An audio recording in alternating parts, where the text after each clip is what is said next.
चुनाव के बाद पार्टी की आज और पार्टी के संसदीय बोर्ड और पार्टी के जो चुनाव के प्रत्याशी के साथ संयुक्त समीक्षा बैठक हुई है और चुनाव के परिणाम जो सामने आए हैं उसके लिए सबसे पहले इंडिया गठबंधन को इस राज्य की जनता ने बहुमत दिया है। उनको बधाई देते हैं इस उम्मीद के साथ कि उनके किए हुए वायदों को एक समय सीमा के अंदर पूरा करें। हम पार्टी के अंदर जो सफलता हमारे इस पूरे अपने एनडीए गठबंधन में जिस उम्मीद के साथ चुनाव में आया गया, जिस उम्मीद के साथ चुनाव में हम लोग आगे बढ़े, उसमें पूर्णतः सफलता नहीं मिलने के लिए हमने काफ़ी समीक्षाएं की हैं। पार्टी के अंदर भी, पार्टी के विधानसभा स्तर में भी अभी काफ़ी चर्चाएं हुई। हमने 10 विधानसभा सीटों में से 1 विधानसभा पर विजयी, 7 पर दूसरा और 2 पर तीसरे स्थान पर पार्टी रही। चूँकि एक सीमित 10 सीटों पर चुनाव लड़ने के कारण हम वोट के प्रतिशत को उस अनुकूल हम लोग अभी उसको मूल्यांकन नहीं किए, लेकिन मैं ये समझता हूँ कि जो हम अपने वोटर्स को और अपने इस चुनाव के जो मुद्दों के चयन में कहीं ना कहीं हम सभी लोगों ने समीक्षा में पाया कि उसमें कहीं ना कहीं चूक हुई। वोटर्स को हम बांधे रखने में असफल हुए। कार्यकर्ता को चुनाव के लिए जितना धारदार बनाना था और समन्वय जो हमारा गठबंधन के साथ बनना था, वो एक कारण निकल कर सामने आया है। प्रारंभ काल से निर्णय में थोड़ा विलम्ब होना, दोनों घटक दलों का निर्णय, सीटों का बंटवारा का निर्णय में विलम्ब एक विषय उभर कर सामने आया है। इन विषयों पर आज इनकी राय ली गई है, जिस कारण से सामने वाला जो सरकार और सरकार की ऐसी कुछ घोषणाएं जो केवल इलेक्शन को देखते हुए घोषणाएं सरकार के द्वारा किया गया, वो भी प्रभावी हुआ है। कहीं कहीं पर सरकारी महकमों का भी भूमिका पर प्रश्न चिन्ह है। तो कई चीज़ें हैं अभी जिस पर पार्टी मूल्यांकन कर रही है। उनके पृष्ठभूमि को भी निखारने और देखने का काम हम लोग कर रहे हैं और उम्मीद करते हैं कि जो सरकार आई है, जिन्हें जनमत मिला है, वो जनमत उनके किए हुए वायदों का है, उनके निर्णय का है। उस जनमत को जनता के हित में जल्द से जल्द वो सरकार लाए, ये हमारी शुभकामना रहेगी। ओवरऑल पार्टियां जनता के लिए ही लड़ती हैं, जनता के लिए ही अपने विचारों को बड़ा बनाते हैं। तो ये कोशिश रहेगी कि अगर आपका विचार को जनता ने अगर सहमति दिया है या जनादेश के रूप में, तो ये सुनिश्चित करिए कि ये 5 साल के जनादेश, ये अंतिम वर्ष का जनादेश या अंतिम वर्ष के निर्णय के लिए नहीं, प्रारंभ से ही ये निर्णय जिस रूप से आपने वायदा किया है उस रूप से ये काम प्रारंभ हो। सकारात्मक चीज़ों पर सरकार को हमारा साथ रहेगा, इस राज्य के मूल विषयों पर सरकार को साथ रहेगा।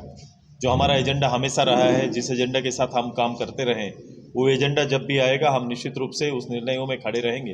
लेकिन जब एजेंडा या फिर जन विरोधी निर्णय जहाँ जहाँ आएंगे, हम निश्चित रूप से एक प्रबल धारदार विपक्ष के रूप में भी हम अपनी भूमिका पे रहेंगे। सुदेश जी, कहा जाता है सड़कें सूनी हो जाती है तो सत्ता बेलगाम हो जाता है। फिलहाल जनादेश तो ऐसा मिला है कि सड़कें सूनी दिख रही हैं। ऐसा नहीं होता, ये प्रारंभ में, चूँकि अभी एक चुनाव, जब आप चुनाव लड़ के आते हैं तो सब चीज़ एक कलर में दिखने लगता है। विजयी होते हैं तो कमियां छिप जाती है। ये है, हम लोग लगातार राजनीति में हैं। इस तरह से हम लोग सरकार को बनते हुए देखते हैं, गिरे हुए देखते हैं। सब परिस्थितियों को हम लोग ने झेला है। मेरे लिए ये चुनाव कोई नया नहीं है। हम इन चुनाव को व्यक्तिगत रूप से भी और पार्टी के रूप से भी और गठबंधन के रूप में भी हम देख रहे हैं। सुदेश जी, एनडीए की हार के पीछे जयराम फैक्टर भी है क्या? देखो, सबसे बड़ा है वोटों को ध्रुवीकरण करने में, वोटों को एकजुट करने में एनडीए, हेमंत जी और उनकी पूरी टीम सफल हुई है। उन्होंने ये चुनाव किसी विकास के नाम पर लड़ा गया चुनाव नहीं है, या विकास के एजेंडे पर ये सरकार ने चुनाव नहीं लड़ा, बल्कि जातीय ध्रुवीकरण ने, जो इस गठबंधन का मूल आधार है, उसको बनाए और बांधे रखने में ये सरकार सफल हुई है। सर, अभी आपने कहा है कि इस गठबंधन के साथियों के साथ समन्वय स्थापित नहीं हो पाया, क्या ये भी एक कारण रहा है? बिल्कुल वो कारण रहा है। आप देखेंगे, मैं बड़ा स्पष्ट इस चीज़ों पर हूँ, चूँकि जब विधानसभा के चुनाव हो रहे तो स्टेट चेहरा को सामने और उसको फोकस करके हम लोग चुनाव लड़ रहे हैं। तो राज्य स्तर पर भारतीय जनता पार्टी आजसू या मेरे वंशज का आपने केवल सीटों के बंटवारे के अलावे किसी दिन आपने कोई मीटिंग देखा नहीं होगा, या फिर सभाएं भी हमारी बहुत कम हुई। हम कभी एक मंच में आकर इस राज्य के लिए अपील करते हुए हम लोग नजर नहीं आए, एक बड़ा कमी रह गया। तो क्या मतलब आपको लगता है कि मुख्यमंत्री का चेहरा आप लोग की तरफ से डिक्लेयर्ड होता तो कुछ बात अलग होती, या ज्वाइंट सभाएं होती आपकी बाबूलाल जी की तो अलग? नहीं, अगर ऐसा कर पाते कि राज्य के अंदर मैं हमेशा बोलता रहा हूँ कि भाई इस राज्य को कौन खेवनहार होगा, कौन चेहरा होगा, किसके लीडरशिप में सामने वाली गवर्नमेंट को हम दोस्त करेंगे, ये पब्लिक की इच्छा रहती है। और एक पारदर्शी रूप से अगर ये संभव हो पाता, क्योंकि ये निर्णय गठबंधन के अंदर का था, अगर ऐसा हो पाता तो मुझे लगता है कि और बेहतर होता। लेकिन आप कह रहे हैं कि कुछ योजनाएं चुनाव को देखकर लाई गई, जैसे मैया योजना, सरकार तो उसको और इंक्रीज कर रही है, सिलेंडर की बात कर रही है, तो वो तो आप जिसको बोलते हैं फ्री बीज, वो तो सरकार कह रही है वो श्रम है महिलाओं का जो वो परिवार के लिए करती है अपने मैं उसको मैं इनकार नहीं कर रहा हूँ। आपका और आपके द्वारा लाया गया अंतिम 3 महीना का ये जो वोटर्स को प्रभावित करने वाला जो स्कीम है, मैं हमेशा उसके लाने के तरीके पर प्रश्न खड़ा किया हूँ कि किस समय लाया गया, उस समय कौन सा था।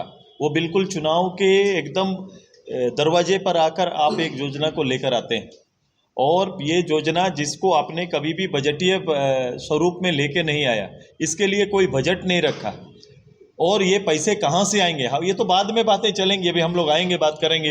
राज्य के अंदर इतना बड़ा राजस्व का हिस्सा जो आप लोग मैया योजना के माध्यम से जाएगा, तो सरकार तो गार्जियन होते हैं ना, उनके पास आने वाले इनकम के स्रोत भी बताने पड़ेंगे, तो वो तो करेंगे, वो अपना काम है। लेकिन आप इसको कंटिन्यू करिए। आपने 2500 कहा है, मैं आपके साथ हूँ। 2500 अभी से लोगों को मिलना शुरू हो जाए मैया के नाम पर। आपने दिव्यांग के लिए भी 2500 बोला है, आपने आपके पेंशन को भी 2500 करने का बोला है। तो ये समांतर रूप से चले, ये माँ को या जो दिव्यांग हैं उनको 1000 और मैया के नाम पर 2500, ये दोनों ने एक साथ सारी चीज़ों को लेके आए। जो बोले हैं जातीय जनगणना कराइए, आपको बहुमत आ गया, जातीय जनगणना कराइए, आरक्षण सुनिश्चित करिए, ओबीसी के आरक्षण को बढ़ाइए, आपने ट्राइबल के आरक्षण को, एससी के आरक्षण को भी बढ़ाने की बात की है, उसमें आप आइए, हम आपके साथ हैं। इन विषयों पर हम सकारात्मक, मैंने बोला जो भी इस राज्य के हित के और यहाँ के जनजातीय हित के लिए होगा, उन निर्णयों पर हम आपके साथ खड़े हैं, पहले भी हैं, अभी भी हम लोग रहेंगे। तो आपका मूल विषय और उनका एक ही है, खतियान आधारित स्थानीय। जल्दी करिए, खतियान आधारित लेके आइए, नीतियों लेके आइए, नौकरी दीजिए। सबसे बड़ी बात है कि नौकरी दीजिए लोगों को। छात्र में जो एक उबाल आया था, पिछली बार जो छात्रों में एक उबाल आया था, जो उनमें एक रोष था सरकार के खिलाफ में, उस रोष को राजनीतिक रूप से तो कन्वर्ट करने में ये सफल हुए, पॉलिटिकल कन्वर्ट कर दिए, लेकिन उसका रिजल्ट नहीं आया, परिणाम नहीं आया। किसी को नौकरी मिलने की बातें नहीं हो रही है, कैसे नौकरी मिलेगा, नियोजन नीति कैसे साथ में चलेगा, नियोजन ही नौकरी का आधार कैसे बने, ये अभी सुनिश्चित नहीं हुआ है। ये करें बहुत इत्मीनान से। हम कोई सरकार के खिलाफ में हम लोग किसी तरह का बात अभी तुरंत करने वाले नहीं है। उनके लिए पूरा समय, हम आने वाला 2-3-4 महीना हम उनके लिए पूरा समय है, वो बेहतर से निर्णय ले और अपने किए वादों को पूरा करें। सीजीएल का रिजल्ट आया, बीजेपी आपकी सहयोगी पार्टी कह रही थी हम आते ही फर्स्ट कैबिनेट में उसको खत्म करेंगे सीजीएल का, सरकार ने रिजल्ट दे दिया। भाई जो रिजल्ट आया, सरकार ने कहा था, हमने भी कहा था, जो रिजल्ट आया, रिजल्ट में आप वो ढूंढे, रिजल्ट को देखे कि इसमें स्थानीय कहाँ है, इसमें स्थानीय लोगों कौन आए, स्थानीय इसमें आए हैं, कहाँ के लोग इसमें आए, किसका परिणाम निकल रहा है, इसको तो आप सबको देख रहे हैं और इसमें जवाब देना चाहिए उनको खड़ा होकर कि अगर यहाँ पर कोई योग्य आदमी नहीं हुआ या स्थानीय ना होने का लाभ किसी को मिल गया, अगर ये वो दिए हैं तो फिर उनका कथनी और करनी में तो फर्क पड़ गया ना। ये सुदेश, ये जो विषय उठे बांग्लादेशी इन्फिल्ट्रेशन का, बीजेपी ने खूब जोर शोर से उठाया, क्या लगा ये ऐसे विषय थे जो बीजेपी को नुकसान किया, उसकी वजह से आपको भी नुकसान हो गया? मैंने कहा ना कि हम लोग ने जो एजेंडा जो हमारा सरकार के खिलाफ में, सरकार के लिए जो एजेंडा आना है, उसमें कहीं ना कहीं एजेंडा का निर्णय भी जो होना चाहिए था, वो मुझे लगता है कि उसका भी फर्क है। आप अध्यक्ष है पार्टी के, तिवारी महतो जी जीते हैं, भले ही आजसू हमेशा संख्या में कम रहा हो, लेकिन एक विपक्ष के तौर पे रेखांकित अपना ये कहें कि पार्टिसिपेशन दिया, तो उनके लिए जो बाकी उम्मीदवार आप लोगों ने समीक्षा कोई दिशा निर्देश जारी किया कि वो कैसे बिल्कुल अपनी से भूमिका को बिल्कुल अदा करें? एक पार्टी के प्रतिनिधि के रूप में चाहे वो वहाँ पर उपस्थित रहेंगे और इनकी भूमिका पूरे राज्य की जो आजसू की भावना है, लोगों की भावना है, वो केंद्रित इन पर रहेगा। ये केवल ना मांडू के प्रतिनिधि होंगे बल्कि पार्टी के रूप में ये विधानसभा के अंदर में पूरे राज्य का प्रतिनिधित्व करेंगे। और मेरी शुभकामना है, एक संघर्षशील नौजवान इस दहलीज को छूने में सफल हुआ है। एक लंबे समय से ये तीसरा चुनाव इनका था, तीसरा चुनाव था जब ये भाग लिए हैं और तीसरे चुनाव में ये जीत के सामने आए हैं।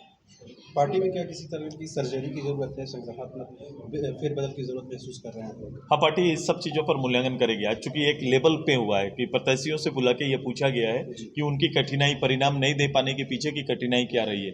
जो इस सबसे बेहतर किसी कोई बता सकता था तो जो चुनाव लड़े हैं वही बताते हैं। अगर इनके साथ पार्टी को अगर हम जोड़ देते तो राय अलग अलग हो सकती है। अब मैं पार्टी के राय पर अलग से जाऊँगा कि उस विधानसभा की पार्टी की राय क्या है, वो प्रतिनिधि जो हमारे सामने थे, जो प्रत्याशी थे, उन पर उनकी राय क्या बनती। ठीक। हो सर।